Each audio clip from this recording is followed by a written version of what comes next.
बिस्मिल्लाहिर्रहमानिर्रहीम। तमाम देखने और सुनने वालों को अस्सलाम वालेकुम। कैसे हैं आप सब? उम्मीद करता हूँ खैर से होंगे। इरफान ब्राइज from YouTube channel is presenting you. अच्छा जी, काफ़ी खूबसूरत वेदर तो आपको नज़र ही आ रहा होगा। आप सोच रहे होंगे कि ये फेजेट एक्सटेंशन वाले भी, ऑर्चर्ड वाले भी, बाकी F2 F3 वाले भी सोच रहे होंगे कि ये वीडियो लगाने का और यहाँ पे ये सराउंडिंग्स दिखाने का क्या पर्पज़ है। तो इसके पीछे पर्पज़ बहुत ही इंटरेस्टिंग और एक्चुअल बेस के ऊपर है। वो तमाम लोग जो नॉन डिवेल्प के ऊपर इन्वेस्टमेंट्स करते हैं, ये उनके लिए ये पिक्चर है, उनके लिए वीडियो है, उनके लिए मैं तमाम जो आज की प्रेजेंटेशन है ये उनके लिए लेके आ रहा हूँ। ख़ास तौर पे उन लोगों के लिए जो सोचते हैं कि हम इधर करें तो क्या है, या फिर यहाँ पे अगर इन्वेस्टमेंट की जाए इन सेक्टर्स में या इन एरियाज़ में और इस तरह नॉन डिवेल्प एरियाज़ में तो उसका क्या इम्पैक्ट होगा, उसका क्या फ्यूचर होगा। तो ये मैं आपके लिए ये वीडियो लगा रहा हूँ।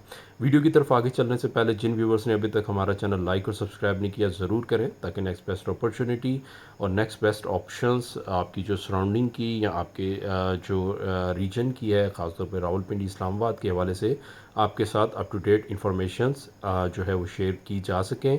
और रिंग रोड के हवाले से भी मैं आपको बताता चलूँ कि रिंग रोड के ऊपर जो भी लोग सोचते हैं या करते हैं, वो पहले रियलिस्टिक बेस के ऊपर देख लें कि रिंग रोड का रूट गुजरेगा कहाँ से और क्या उसके इर्द गिर्द इतराफ़ में कौन कौन से एरियाज़ आ रहे हैं, कौन कौन सी सोसाइटीज़ आ रही हैं और उसका इम्पेक्ट क्या होगा। फिर ज़ाहिर बात है, जहाँ कहीं से भी रिंग रोड गुजरेगा, जो भी सोसाइटी उसके बिल्कुल नियर बाय होगी उसके इंटरचेंज के, उसको फ़ायदा। वरना मोटरवे तो वहाँ से लाहौर से निकलता है और यहाँ तक आपके आ रहा है, तो क्या सारे एरियाज़ को फ़ायदा होता है?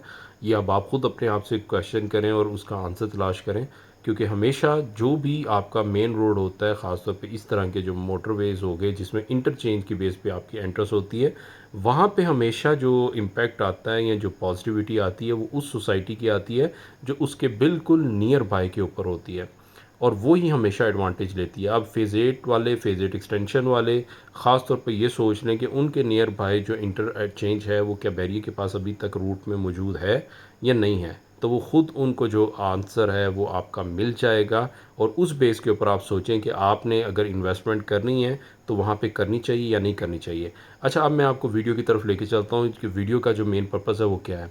फेज़ 8 एक्सटेंशन वाले हों, ऑर्चर्ड वाले हों, F2 F3 में नॉन डिवेल्प वाले हों, या बाकी एरियाज़ में कहीं पर भी नॉन एरियाज़ की तरफ हों, चाहे वो डी ब्लॉक है आपका, चाहे अली ब्लॉक है, वहाँ पे ये सोच लें कि आप जब भी इन्वेस्टमेंट करते हैं किसी भी नॉन डिवेल्प एरियाज़ के ऊपर, तो आप ये मद्देनज़र रखा करें उसमें कई एरियाज़ होते हैं, कई जगह होती हैं, कई स्पॉट्स होते हैं जो गाँव वालों के पास होते हैं, कई एरियाज़ होते हैं जो लिटिगेशन के ऊपर होते हैं, जो वो लोग नहीं दे रहे होते हैं। अब उसमें अक्लमंदी है या आपका क्या सिनेरियो है, या आगे की तरफ फ्यूचर में भी उस जगह पे जाने से, या अभी आपने अगर इन्वेस्टमेंट की है और आपका कोई थोड़ा बहुत रेट बेहतर होने लगता है, तो उसमें ये चीज़ें ज़हन में रखें कि आपका ये जिस तरह, अब ये मैं जो एरिया आपको दिखा रहा हूँ ये बेसिकली बैरिया टाउन फेज़ 7 की बैक साइड, और ये बिल्कुल लेफ़्ट साइड पे आप देखें ये बैरिया टाउन, आपको यहाँ पे कमर्शियल सारे नज़र आ रहे होंगे, मिडवे, मिनी, और ये उसके, ये आपके बिल्कुल सामने जो है आपको गार्डन सिटी का नज़र आ रहा होगा। ये दरमियान में सारा एरिया आप देख रहे हैं, ये बेसिकली फेज़ 7 का इस साइड पे ये गाँव है। अब आपने अगर इन्वेस्टमेंट की हो, आपको नहीं पता आगे जाके कि वो जो एरिया है वो आगे चल के आपको डिलीवर होगा, नहीं होगा। एक्सटेंशन वालों के लिए मैं एक रियलिस्टिक बेस के ऊपर आज को आपको एक एनालिसिस दे रहा हूँ कि देखें आप क्या कहते हैं, आप क्या समझते हैं, आपके ख़्याल में आपको डिलीवरेंस होगी? चलें एक ये सिनेरियो रख लेते हैं, आपके ख़्याल में आपको डिलीवरेंस होगी। आपने ये सोचा कि आपको डेवलपमेंट चार्जेस भी अभी लगेंगे? नहीं सोचा तो सोचें कितने लगेंगे। बैरी अगर आपके प्लॉट के ऊपर लगा देता है कि जी ठीक है, आपको मैं लगाता हूँ पहले फ़ेज़ के ऊपर 15 से 20 लाख रुपए जो है वो आपको डेवलपमेंट चार्जेस लगा देता हूँ। आपका क्या ख़्याल है, नहीं लग सकते? क्यों नहीं लग सकते? किस वजह से नहीं लग सकते? और अगर लग जाएँगे तो आप क्या कर सकते हैं? अगर आप ये सोचते हैं कि हम बहुत कुछ कर सकते हैं, तो आप खुद ये सोच लें कि आज तक आपको डिलीवरेंस नहीं हुई तो आपने क्या कर लिया। ये कुछ रियलिस्टिक बेस के ऊपर मैं आपको चीज़ें बता रहा हूँ। आप इस चीज़ को कभी भी इस मामले में सोचते हुए, फ़ैसला करते हुए इन्वेस्टमेंट के पॉइंट ऑफ व्यू से सोचा करें। ये जगह होती है आपने यहाँ पे ले, जब रेट नीचे हो, बहुत नीचे हो, फिर उसके बाद प्रॉफ़िट टेकिंग होती है। आप उसमें बिल्कुल जब प्राइस अप जा रही है आप प्रॉफ़िट टेकिंग करें, उसके बाद वहाँ से निकल जाएँ। ये आपके ये नहीं है कि आपके कि कल को प्रॉफिट होगा, मतलब एक मैं घर बनाऊँगा, घर किसी ने नहीं बनाना होता। ये जो कहते हैं ना कि जी हम घर बनाएँगे, वही सबसे पहले जब रेट ऊपर जाता है फिर कहते हैं कि जी यहाँ से दूर पड़ रहा है, डिस्टेंस ये हो रहा है, वो हो रहा है, तो अब हम बेच रहे हैं। बस बेसिकली एक हिम्मत करनी होती है, वो हिम्मत बाज़ लोग नहीं कर पाते, जो कर जाते हैं वो आपके विनर होते हैं और मतलब उसमें आगे भी वो सर्वाइव कर जाते हैं। और जो लोग उस टाइम पे भी आंखें बंद करके बैठे रहते हैं, वो फिर बंद करके ही बैठे रहते हैं। 20-20, 25-25 साल गुजर जाते हैं, उनकी वेट लिस्ट ख़त्म नहीं होती। देखें ये bitter, truth is always bitter. आपको इस चीज़ को जितनी जल्दी आप इस चीज़ को समझ जाएंगे उतने ही आप बेनिफिट में रहेंगे। ऐसे 100 में से 1-2 लोग होते हैं जो सक्सेसफुल हो जाते हैं। कोई ऐसी जगह होती है जो बाज़ का कब्ज़ा या वो जो लिटिगेशन का एरिया होता है वो क्लियर हो जाता है और उनको जो है वो उनकी एज़ पर जो सक्सेसफुल हो जाते हैं, मतलब उसमें उनको चीज़ डिलीवर हो जाती है और वो उसमें जो है वो कामयाब हो जाते हैं। अब एक और चीज़ मैं अब आपको बताता चलो एक्सटेंशन के हवाले से ही। आपको शायद इस चीज़ का अंदाज़ा नहीं है, हम जो देख रहे हैं, जो हमें अंदाज़ा हो रहा है कि आपके ऊपर 2 से 3 इम्पैक्ट्स इस हवाले से आ सकते हैं। एक, बैरियर टाउन स्टार्ट में कह दे आपको कि जी ठीक है आप डेवलपमेंट चार्जेस जमा कराएँ। ठीक है, डिलीवरेंस नहीं होगी, लेकिन आपको जो है डेवलपमेंट चार्जेस लग जाएंगे। उसके बाद आप डेवलपमेंट चार्जेस देते हैं। तो जब यहाँ पे स्टैरिक नॉन स्टैरिक के सीन में भी कई लोगों के प्लॉट्स गए थे, तो ऐसा सिनेरियो या इम्पैक्ट आपको यहाँ पे क्या नहीं मिल सकता। चलें आप उसको भी इग्नोर करें। जब सर्टिफिकेट्स बने हैं बहुत से एरियाज़ में बहुत सी चीज़ों के, तो क्या यहाँ पे सर्टिफिकेट्स नहीं बन सकते? क्यों, ऐसा क्या इम्पैक्ट नहीं हो सकता? सर्टिफिकेट बिल्कुल बन सकते हैं। उसकी वजूहात मैं आपको बताता हूँ। यहाँ पे इस टाइम पे बैरिया ने इन दिनों में बहुत से कमर्शियल प्लॉट्स जो हैं वो लॉन्च किए हैं, दिए हैं, किए हैं। अब उसमें क्या है, बहुत से लोगों को फ़ायदा होगा कि भाई आपको जब सर्टिफिकेट का फ़ायदा तभी होता है कि जब आगे कोई कमर्शियल्स की पेमेंट्स या कुछ सेटलमेंट्स करनी होती हैं बैरियर टाउन से लोगों ने, तो उसमें वो जमा करवा दी जाते हैं।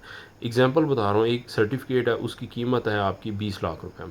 आपको वो मार्केट से 19 लाख रुपए, 18 लाख रुपए पे मिलता है या 17 लाख रुपए में मिलता है। आपको बेनिफिट ये है कि आप फिर लेंगे और आप उसको लेके आगे 20 लाख रुपए में एडजस्ट करा देंगे उस बैलेंस के अगेंस्ट जो आपने बैरियर टाउन को पे करना है। आपको भी बेनिफिट एक नज़र आ रहा है, क्लाइंट को भी बेनिफिट नज़र आ रहा है कि यार मैंने एक चीज़ थी जो 10 लाख या 12 लाख रुपए में ली थी, बैरियर टाउन ने उसको एडजस्ट कर दिया 20 लाख रुपए में और मेरी आराम सुकून से वो 17 लाख रुपए में जो है वो 18 लाख 16 लाख रुपए में बिक रहा है। तो मुझे भी फ़ायदा है। आगे उसके बाद जो उसको ले रहा है उसको भी बेनिफिट है कि उसने जो पेमेंट देनी थी उतना उसको एज़ पर डिस्काउंट मिल गया है और वो चीज़ एक उसकी एडजस्ट हो गई है। तो अब ये एक चीज़ ज़हन में रखें कि इस टाइम पे जो डेवलपमेंट चार्जेस या डेवलपमेंट मामलात होंगे वो नहीं होंगे जो प्रीवियसली हुए थे, अब वो चेंज होंगे। मशीनरी ओवरऑल बाकी एक्सपेंस काफ़ी ज़्यादा आपको पता ओवरऑल चेंज हो गए हैं। सिनेरियो है, कराची को उठा के देख लें, जिस तरह बैरियर टाउन ने वहाँ पे 5 मरले के ऊपर जो है वो 6 लाख रुपए लगा दिए थे। तो यहाँ पे ओवरऑल क्या है वो काफ़ी ज़्यादा आ सकता है। पर्पज़ मेरा बेसिकली क्या है वो ये है कि आप देखें थोड़ा-सा अगर तो बजट आपका कम है तो उस टाइम के ऊपर चीज़ लें जिस टाइम पे चीज़ नीचे हो या फिर आपको जो प्रॉफ़िट हो रहा हो तो उसमें से निकल जाएँ। ये मत सोचा करें कि जी मैं उसमें घर बनाऊँगा, ये करूँगा, वो करूँगा। और वो लोग जो पैसे रखते भी हैं, वो बजाय इसके कि कोशिश करें कि भई पोज़ेशनेबल चीज़ ले लें, वो करते हैं कि नहीं मैं जो है इसको आज ही जो है ना मैं 2 एक्सटेंशन की फ़ाइल ले लेता हूँ या 2 नॉन डिवेल्प प्लॉट्स ले लेता हूँ या 3 नॉन डिवेल्प प्लॉट्स ले लेता हूँ। तो उनके लिए मैंने पहले भी वीडियो बनाई है कि आपको एक तो पहली बात ये है कि नॉन डिवेल्प लेंगे, डेवलपमेंट चार्जेज़, उसके बाद आपके पोज़ेशन यूटिलिटी चार्जेज़, वो इम्पैक्ट ही आपका ओवरऑल ख़त्म हो जाता है उस चीज़ का जो आप ले रहे होते हैं।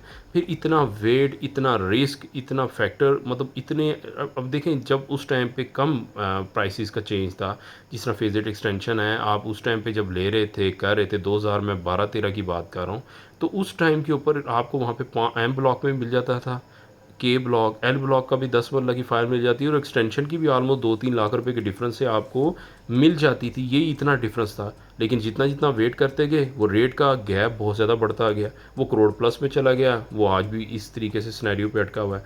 2012 के बाद भी मंदी आई थी, उसके बाद भी बड़ी ठीक-ठाक 3-4 साल मंदी रही, फिर आहिस्ता-आहिस्ता डेवलपमेंट की बेस के ऊपर प्राइसेस जो है वो ऊपर चले गईं।